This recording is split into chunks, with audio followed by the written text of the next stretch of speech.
Hi Gemini, welcome to your 2025 Astrology Horoscope forecast. Welcome to my channel. For those of you who are new, I talk everything around astrology and tarot. We're going to be looking at slow-moving planet. I'm going to be looking at Saturn. I'm going to be looking at Pluto, Uranus, and Neptune. And this is quite an intense year, Geminians. We have all these slow-moving planets that are shifting signs. I'm going to quickly check my mic, whether it is switched on or not. All right, it is on. Lovely.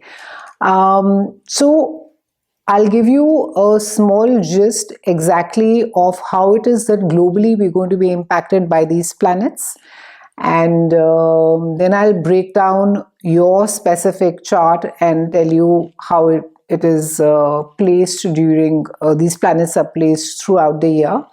And I'll be closing the video with a tarot reading for 2025. So do ensure that you watch the video till the end to know exactly as to what is it that is in store for you.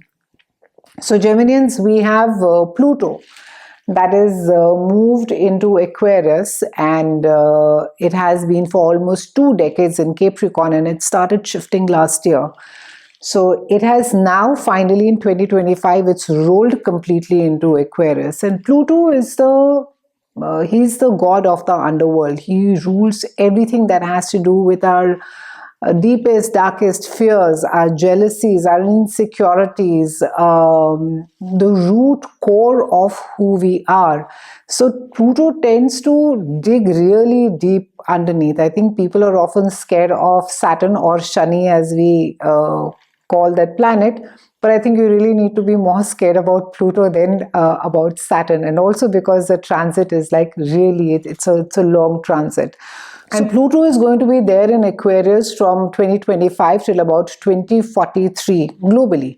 And Pluto is going to be affecting our individuality and innovation on a global scale.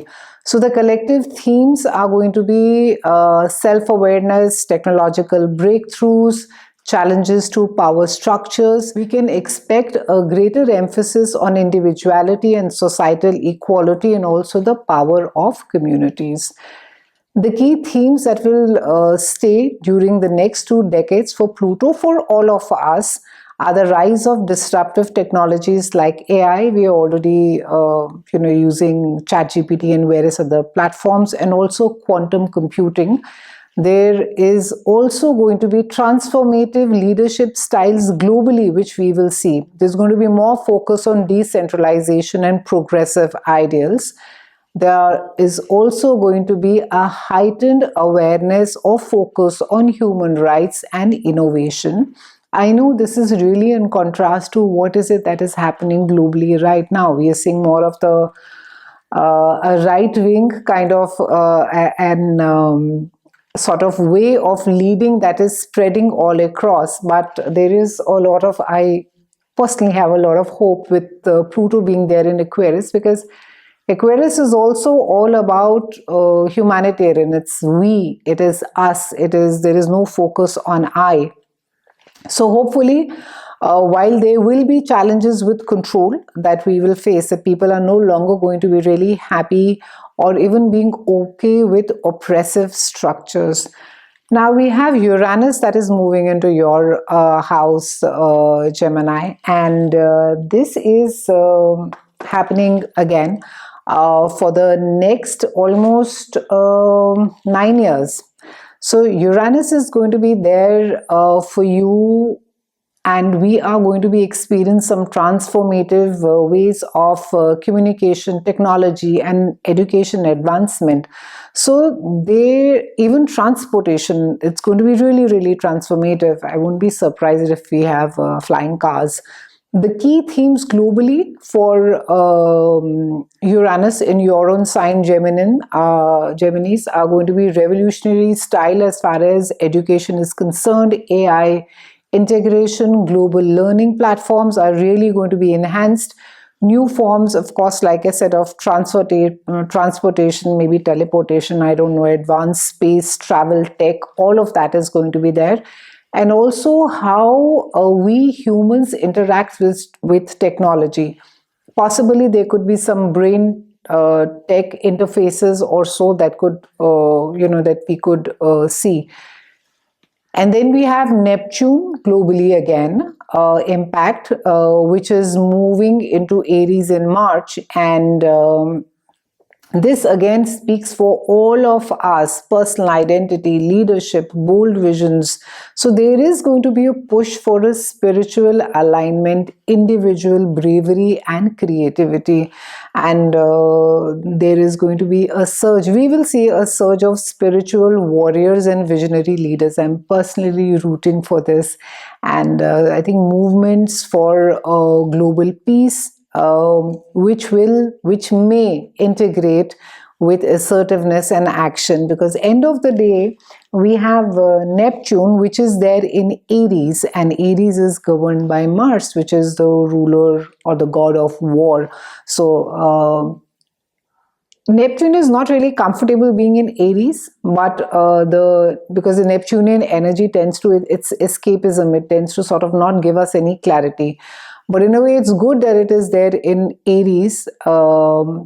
Actually, both good and bad. Good because it can harness the Neptunian energy. Bad because it can also often lead to, either spread of diseases very quickly, and as a result, people popping pills. You're more dependent on medication and so on and so forth. But globally, we will find that there's an increased focus on personal authenticity and breaking illusions of conformity. For you, Gemini, we have Pluto that has moved into your house of long distance learning. This is expansion of the mind. It is deepening your spirituality. And like I said, Pluto tends to dig everything deep. Fabulous, fabulous time for those of you who want to do research-oriented work. In fact, a lot of you are going to be quite happy studying, learning, and even if you have not been thinking about it, I think it's going to be a fabulous phase the next decade or so, wherein that you should upskill, learn, broaden your mind. For a lot of you, you will want to deepen your spiritual practices as well. You would want to understand and learn more. Also, this involves some amount of long distance travel. So you will find in the next decade or so that either actually mostly your work, or even I would say your passion, if you are spiritually inclined, or if your work really, if you're a historian, if it takes you to different cultures, ethnicities, you could be working in different countries as well. We have Uranus that is moving into your own sign, Gemini. So this is that entire sense of a self which gets transformed. It shifts. Who am I? What is it that I want out of life? How it is, what are my goals, my desires? How it is that I want to project myself. Uranus is the awakener, but also Uranus is a rebel as well. So you have to be careful about not to be very impulsive, and it's a long transit, right? It is not something which is going to be ending in 2 year, 3 year. Uranus is there for like a good 9-year phase for you in your house of self. So this entire shifting, while it's a fabulous time to be reinventing yourself completely, but Uranus also brings about a lot of impulsiveness, a lot of reaction. So it could be, that, and rashness, suddenness, that one fine day you get up and say, oh, this is not working for me, and you get up and you go. It can do, it may have to do with your work, it may have to do with your personal relationships, or it could be the life that you're leading, because Uranus brings about that impulsiveness, that rashness, that need to take a very quick action. So be careful of the decisions that you make in the coming year. Ensure that you're looking at the pros and the cons, and then you're moving ahead. We then have Neptune, which is there in your house of groups of friends. These are the people whom you consider as tribe, and very interesting, Geminians, because Neptune does not allow us to see people exactly how they are, and this is about your friends. So again, because this is a long transit, Neptune is there for about a good 14 years. So you will come across some really fair weather friends and people, large circle of friends whom you think are your, they could be your well wishers, but then that's just about it. They will not really be your friends. So don't trust easily, whether it is at work, whom you people, don't get close to quickly, don't share too much of information. Also, in as far as your friends are concerned, it's okay to have one or two. Don't feel the need to have like a circle, because it gives you a sense of validation, or it gives you a sense of being a part of the crowd, or they say do as Jones are doing. So this entire Neptunian phase, it won't allow you to see people for who they are. You'll keep making excuses for them, that, oh, I don't think so, they are like this, or I don't think, that they meant by what they said. And interestingly, you will also have, for the next 3 years, Saturn in the same house of friendships as well. So there's a tug of war, because Saturn is the authority figure. He's the critical father. He wants you to do the work. It's structure, it's discipline. So Saturn will keep pulling you and telling you that no, you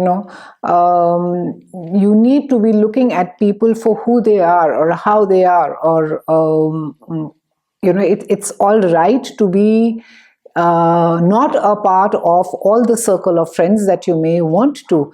But Neptune will keep telling you, no, it's quite all right. Let things be. Let me just flow with it. So learn from the discipline and structure of Saturn, because Saturn also at times brings about some hard lessons. It can be that your friends let you down, people whom you consider that, oh, my tribe, or, and this specifically speaks about a group of friends, or it can be your neighborhood as well. Don't get too attached to it. So try and keep that in mind. We look at the tarot reading for you. The tarot cards for the for the year 2025 are the Lovers, the Chariot, and the Hermit. It's really beautiful. So this speaks about your relationships, both romantic and professional, and they're going to be playing a significant role this year for you, Geminians. Focus on harmony, focus on balance, and try not to be too either ways. Either be too blind in a relationship, in the sense that completely be Neptunian like, that ignore it, or don't be the Saturn in the relationship that you're too dominating. So the harmony and the balance will see you having a beautiful relationship. And then we have the Chariot, which speaks about ambition, it speaks about success, and it speaks about a lot of hard work as well. And I think this really talks about you really putting in the work as far as your professional life is concerned, Geminians. It's a year wherein that you can really achieve a lot through persistence and determination. So stay focused, keep looking at the eye of the fish. And lastly, we have the beautiful, beautiful Hermit, which is speaks about taking time to reflect and assessing your direction, especially in career choices. So it's also a card which at times speaks about our own decisions, especially with Uranus being there in your own house. It would be worth your while to reflect, introspect, and really think before you really do something, like just getting up and leaving a country, for example, or just changing a job. So think about, because Uranus will keep egging you, but have enough patience and have enough courage for introspection and which will be really transformative for you. So, two key important things: focus on long-term commitment and balance in relationships, and don't rush into decisions without reflection. It's been a pleasure speaking with you, Geminians. I'll see you again soon, and thank you so much for watching.